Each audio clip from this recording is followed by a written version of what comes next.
My name is David Yakimischak. I'm the Chief Quality Officer at Surescripts, and I was just reading the recent AMA article about alert fatigue. Well, alert fatigue is a complex problem with no real simple fix. I think we've all experienced some degree of these pop-up windows and alerts and messages, and if there's too many of them, you really start to lose track of which ones are important.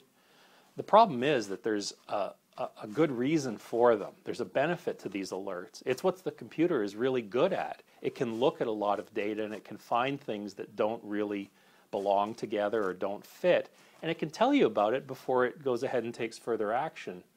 So there's a good value to them, but if they're not properly prioritized, if they're not properly identified, if there isn't a good, easy way to understand what it's trying to tell you, and if they're not meaningful, you tend to ignore them and you hit cancel, cancel, cancel, and you don't take advantage of the benefit that they provide. I think that alerts need to be adaptive. They need to receive feedback to know whether you want more information, less information, has this been helpful or not.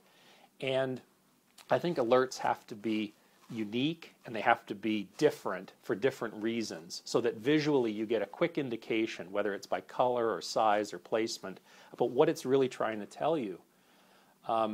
We have a similar issue at Surescripts, not really around alerts, but at the end of a prescribing activity, we require that a summary screen be presented to the prescriber that summarizes all of the different information that's going to be transmitted in the prescription.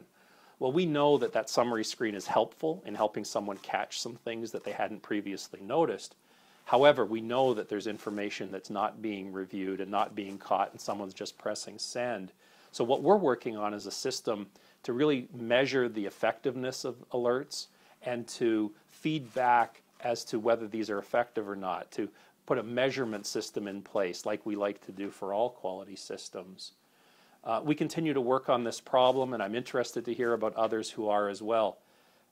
If you'll excuse me now, I have to go. I just got an alert.